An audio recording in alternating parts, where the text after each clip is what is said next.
ਪੁੱਠੇ ਸਿੱਧੇ ਕੈਚਰਾਂ 'ਚ ਵਾਲ ਸੱਟ ਰੇਟ ਨੇ। ਬੱਚੇ ਜੇ ਜਾਂਦੇ ਨਾ ਸ਼ਹਿਰਾਂ ਵਿੱਚ ਪੜ੍ਹਨ, ਯੂਨੀਵਰਸਿਟੀਆਂ 'ਚ, ਕਾਲਜਾਂ 'ਚ, ਉਹਨਾਂ ਦਾ ਫੈਸ਼ਨ ਮੁਲਾਜ਼ਾ ਕਰੋ ਜ਼ਰਾ ਕਿ ਪੁੱਠੇ ਸਿੱਧੇ ਕੈਚਰਾਂ 'ਚ ਵਾਲ ਸੱਟ ਰੇਟ ਨੇ, ਫੀਨੇ ਫੀਨੇ ਨੱਕ ਉਤੋਂ ਨਖਰੇ ਗਰੇਟ ਨੇ।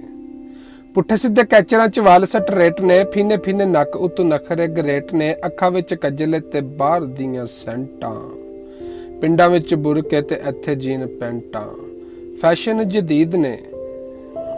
ਪੁੱਠੇ ਸਿੱਧੇ ਕੈਚਰਾਂ 'ਚ ਵਾਲ ਸੱਟ ਰੇਟ ਨੇ, ਫੀਨੇ ਫੀਨੇ ਨੱਕ ਉਤੋਂ ਨਖਰੇ ਗਰੇਟ ਨੇ। ਅੱਖਾਂ ਵਿੱਚ ਕੱਜਲੇ ਤੇ ਬਾਹਰ ਦੀਆਂ ਸੈਂਟਾਂ, ਪਿੰਡਾਂ ਵਿੱਚ ਬੁਰਕੇ ਤੇ ਇੱਥੇ ਜੀਨ ਪੈਂਟਾਂ, ਫੈਸ਼ਨ ਜਦੀਦ ਨੇ। ਤੇ ਕੰਨਾਂ ਵਿੱਚ ਵਾਲੀਆਂ, ਬੁੱਲਾਂ ਉੱਤੇ ਸੁਰਖੀ ਤੇ ਅੱਡੀਆਂ ਨੇ ਕਾਲੀਆਂ। ਅੱਗੇ ਮੁੰਡਿਆਂ ਦੀ ਵਾਰੀ ਆ ਗਈ ਕਿ ਟੋਰ ਸ਼ੋਰ ਮਿੱਤਰਾਂ ਦੀ ਕੱਢ ਦਿੱਤੇ ਵੱਟ ਨੇ, ਕੁੜੀਆਂ ਜੇ ਮਾਡਰਨ ਤੇ ਮੁੰਡੇ ਕਿਹੜੇ ਘੱਟ ਨੇ। ਟੋਰ ਸ਼ੋਰ ਮਿੱਤਰਾਂ ਦੀ ਕੱਢ ਦਿੱਤੇ ਵੱਟ ਨੇ, ਕੁੜੀਆਂ ਜੇ ਮਾਡਰਨ ਤੇ ਮੁੰਡੇ ਕਿਹੜੇ ਘੱਟ ਨੇ। ਪੈਂਟਾਂ ਬ੍ਰਾਂਡਡ ਪਾਈਆਂ ਹੱਥਾਂ ਵਿੱਚ ਚੈਨਾਂ ਨੇ, ਚੀਸੇ ਚਿੱਟੇ ਮੂੰਹ ਥੱਲੇ ਗੰਦੀਆਂ ਬਨੈਣਾ ਨੇ।